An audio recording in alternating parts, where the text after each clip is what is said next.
Hello. Chapter 10. Am I even in the frame? Well, this is just where I am today. He should have expected someone to show up early, if only because that was the least convenient thing that could happen. His stomach roiled with emotions that he didn't even know how to name, let alone settle. He ran a hand through his hair as he hurried towards the audience chamber, as if that might magically make him presentable. It was too late to meet them at the gate. He should have set sentries specifically for this and maybe made gift baskets or something. Maybe they'd like some garlic jam. Who would it be? Please may it not be Zarakonar. He skidded his way into the audience chamber, only a little bit out of breath, and tried to compose himself on his throne. He was grateful that he'd put one of the black velvet robes for his jaunt into town. There were a few burrs on the hem from the garden, but hopefully they wouldn't notice. The goblins stood at rough attention. They had been practicing, but he thought that they would have another day to prepare. Too late. He gestured grandly. It didn't come out that badly. Shame there was no one but the goblins to see, and they were too visibly nervous or excited to notice. The goblins opened the grand doors both at once, nearly at the same time. It was almost impressive. In proceeded a golden palanquin, borne on the shoulders of 6 nearly identical young men, naked to the waist, to better display their oiled muscles. He wondered how long she had looked to find such a match set, or if she had simply sculpted them herself from local farm boys. The palanquin's walls were mostly curtains, supported with pillars at each corner. It reminded him more of a luxurious bed than a chair. It had to be her. The display perfectly fit Valvina's image, and he couldn't imagine either Zaxis or Zarakonar favoring such a conceit. He found himself trying to suck in his bit of a paunch and forced himself to stop. He couldn't compete with their beauty without a great deal more magic than he had clearly cared to spend. Muscles had not been Muscles had not been Garavax's priority. Am I in the frame? I really can't tell.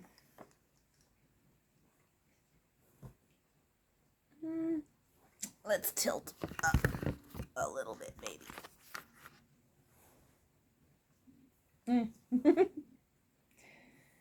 All right. The specimens of oily perfection stopped in perfect unison without any signal he could see. The cloth of gold curtains parted of their own accord, or perhaps, he realized, by an action of a drawstring hidden inside, and not everything had to be a flagrant waste of power. Valvina had posed herself for maximum effect, reclining on golden cushions. Despite Gav's dais from atop her bearers, she could look down on him without even sitting all the way up. She wore deep red this time, heavily embroidered with gold. Fanciful animals, serpents, phoenixes, lions, scorpions, and more, all of them deadly, coiled along the hems and up her torso, disappearing over her shoulders and doubtlessly along the back of the stiff collar that rose to frame her face. She had dyed her hair to an unnatural shade of red that matched the gown. The neckline was as plunging as he had expected, meeting at a heavy brooch nearly at her navel, which gave the impression of being the only thing holding the entire ensemble together. Immediately below it, the skirt swept out again, split for riding. She was wearing pants this time, mercifully, with thigh-high leather boots, but neither one left much to the imagination. He reminded himself of his flame tunic and his ugly gargoyles and the scandalously uncomfortable throne he was perched on. She played the game as well as Garavax, most likely a lot better. She knew exactly what effect she wanted to inspire, and he was not obliged to fall for it. Still, he was glad that his own trousers were not nearly as tight and well hidden beneath the folds of his robe. They stared at each other for a moment, him on his throne, her on her palanquin. It was a battle of nerves, he knew. He knew he would lose. Better to do so gracefully, as if on purpose. He stood, smiling as welcomingly as he could, and held out his hands as he took the few steps down to the floor level. Gracious host, that was him. He wasn't folding first, he was being hospitable. Equally gracious in victory, she gave him a smile of lasciviousness instead of triumph. Again, without a signal, the palanquin bearers dropped smoothly to one knee. She leaned forward, and he took her hand to help her to her feet. He tried not to look, but he couldn't quite help it. Beneath the folds of her gown, a hidden jewel winked at him from her navel. "How was your trip?" he asked, trying desperately to keep his cool. "Tiresome," she said, waving a hand to dismiss the effort. "But uneventful enough, I suppose."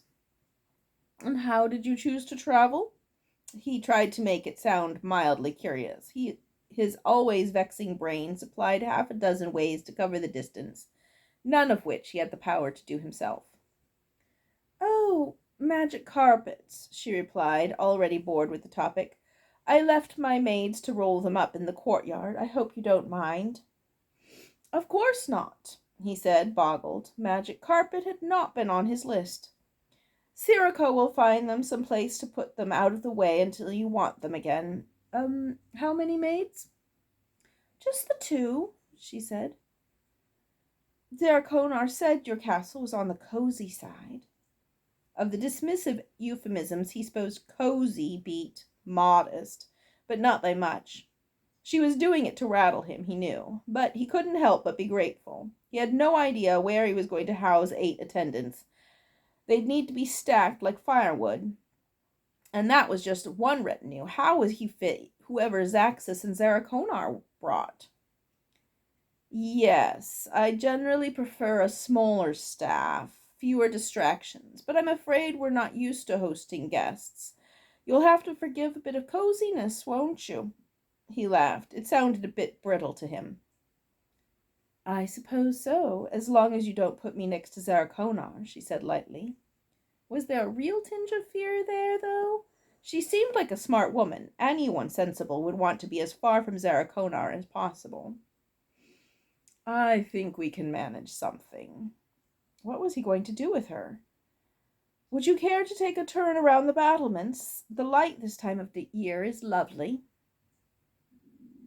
"You didn't strike me as the type to admire light of any kind," she said, her eyes sliding to look out through the corner of her rather extravagant lashes at him. Garavax wasn't, he was sure. He was growing weary of Garavax and his preferences. "Perhaps you didn't know me as well as you thought," he contented himself with. "Perhaps," she said, gently pursing her lips the color of ripe plums. "Then again," he said impulsively, "I doubt you've acquainted me with your own contradictions." "Me?" She batted her eyelashes so obviously that he wondered if she'd intended the effect to be comic. "I have contradictions?" It was the smell, he suddenly realized. A scent rolled off her, startlingly musky, that made it almost impossible to concentrate. "We all have contradictions. I don't suppose you could tone that down just a bit, could you?"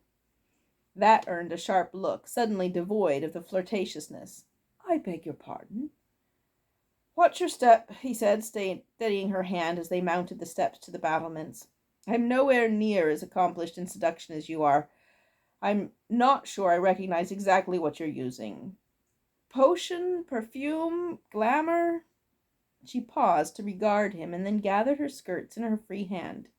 "What tipped you off?" Your heart isn't really in it," he guessed. "You're playing to play, but we both know you're not actually interested in conquest at the moment, and you're laying it on too thick." She smiled at him suddenly, a real smile, the first he'd seen from her. "My apologies." How far should he push this, he wondered. She was the type to only respect strength. They all were. But he didn't have Zarakonar's kind of strength, or even Zaxxus's mad imperviousness. What kind of strength would she respect and also believe coming from him? He had to gamble. I'm a little insulted, really. I mean, I'm hardly to your taste, but you couldn't at least try to wrap me around your fingers? Seems like a proper mind melting is the least you owe your host. She laughed, delighted. You're rather more fun in person than I expected. I thought that the dress alone would have been enough to knock you over. I underestimated you. I'm terribly sorry. Garavax had been an idiot. It's a very impressive dress. I will give you that at least. And I especially like he gestured at the brooch, the sparkly bit. Would it really fall off if you opened it? He pushed open the door and led her onto the castle wall. The sun slanted over the hills, bathing everything in a gentle golden light. It made the village below look picturesque instead of squalid, and he silently blessed the glories of autumn for making his little domain a little less pathetic. She laughed again. No, it's got hidden clasps. It's not going anywhere unless I will it. Why, that's a nicer view than I was expecting. Gav leaned against a gargoyle that peered over the parapet. Doesn't really go with the castle this time of year, I'm afraid. Maybe if I'm lucky we'll get some fog in time for the ritual, so we can have the appropriate atmosphere.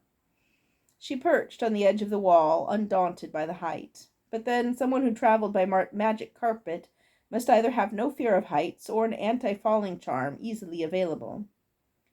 I suppose you could magic something up. I've never been that strong at weatherworking, he admitted, and I'm not risking anything uncertain. When Zarakonar is around, she finished for him. I suppose you keep up your little dumb act around him? I wish, he said bitterly. Her eyebrows went up. In for a copper. No, I really am that dumb around him, he clarified. Her eyes widened. He's got something on you. He nodded, not interested in telling her more. I wondered why you were willing to let him onto your home turf, she said, half to herself. So why drop the act with me? What could he say? Had Garavax really kept the act up with her, or he just underestimated her enough to let her turn his brain to goo? Given the hints that he'd gotten, he rather suspected the latter. Garavax did not seem like the type to credit women with anything more than cunning. He wasn't going to tell her the truth, but maybe he could tell her a version of the truth. I need an ally. I am in too deep, but I think we all are. Zaxxus lives in his own little world. I don't know what he's trying to do, but you're worried too, and you're smarter than I am. She had been toying with a lock of her hair, but at that the hair dropped from limp fingers, and she stared at him. I have literally never heard a man make that statement before in my life. He shrugged, uncomfortable. We both know it's true. Well, obviously it's true, but it's not the kind of thing men notice, and if they do notice, they'd rather one of us die than admit it. Preferably me. He hadn't given much thought to what it might be like to be a female wizard. Now that he thought about it, it did not seem particularly appealing. Is that why you, he trailed off, unsure how to phrase things. Have to cast warming spells to keep from getting frostbite on my sternum? Wear my hair long enough to worry about burning it off every other day? Her unnaturally colored and well-defined lips quirked. People are easier to control when they see what they expect to see, Gav finished ruefully. Hence the gargoyles and the stupid torches. I really regret the torches. She laughed. I'm an amateur compared to you, though, he said, letting his admiration show. And why not? He doubted she got much chance to preen, not in front of an audience who knew what she was doing. You're flattering me, she said. It was mostly self-deprecating of a practiced flirt, but there was a hint of warning there, too. Well, yes, you appreciate it, he pointed out, but it's nice to get the appreciation. One professional to another, isn't it? I know what you're doing, and you know what I I'm doing. Is that it?" she said, amused. "Doesn't mean it's not true, though," he pointed out. Not too earnest, that was the key. He did admire her, though. Not that a single thing she did could ever be called subtle, but she'd managed to hide in plain sight much more effectively than he ever could. She snorted. "You need to understand, if a woman gets even a hint of power, the first thing everyone assumes is that she slept her way to it." "So you turned that into a weapon," he said. "Women don't have to do anything to be branded a whore in the first place," she said flatly. "All you have to do is displease someone. So I might as well use it. It's effective. And it turns out that if you're bold enough about it—" "You don't even have to do anything," he said, suddenly understanding. "A deep enough décollage, heavy enough innuendo, and you could be a slut without sleeping with anyone at all." "But a man-eater isn't a whore," he said, slowly thinking it out. "If you give in, you're contemptible. But if you're aggressive, you're frightening." She nodded. He paused and looked down into the town. Full of respectable women, respectable but buttoned up to keep the wandering eye of the dreadlord above them from falling onto them. Frightening women are a challenge.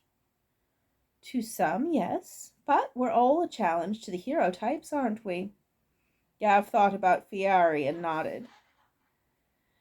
"This is why I get to do what I want, at least until, let me try again. This way, I get to do what I want, at least until someone manages to pull me down, which is all any of us can say. Besides," she suddenly smiled wickedly. It was full of every bit of lustful mischief as her earlier flirtations, but all the more tempting for showing a real intelligence behind it as well. "Who says I don't actually do anything?" He stared at her, poised between fear that she would try to start something right there on the battlements, and longing that she would do exactly that. Then he laughed weakly. "I'd say I was flattered, but I don't think you're serious." "What makes you say that?" she purred. "What makes you say that?" she purred, leaning forward. He tried to shrug disarmingly. "Because I'm not compliant enough to be your toy, and you don't respect me enough to be your partner." She didn't sit back, but she did cock her head. "You continue to surprise me." "I'd rather surprise Arakonar," he countered. "And you think I can help with that?" "I'm hoping." "Do you know the full ritual?" she said, leaning back. Some of his blood that had deserted his brain made a tentative feint at heading north again. He resisted the urge to be flippant and say, "Not any more." That wasn't an explanation he wanted to give. Instead, he went with, "I tried to figure it out. That went badly." She considered him. "Do you know why I arrived early?" He shook his head. "You're right," she said. "I am uneasy, and you've been turning out to be more complex than I originally thought. I came to see why you had changed and how that changed the situation." "And now that you're here, what do you think?" He tried not to visibly hold his breath. "I haven't decided yet," she said. She hopped down off the wall and then suddenly was right there up against him. Her skin burned even through his robe. Her musky scent made his head spin to the point that he feared that he would tumble over the wall. His hand scrambled involuntarily against the stone. She raised her face to his, and his mouth opened without his mind's involvement. Her body pressed him back against the stone, her hands pinning his shoulders to the gargoyle's bulk. Her lips were soft, and her mouth was hot, and her tongue was insistent, and when she pulled away, he could only gasp for breath. "We'll see," she said as she disappeared back through the door. His knees gave out, and he slowly sank to sit on the rough stone of the battlement, alone.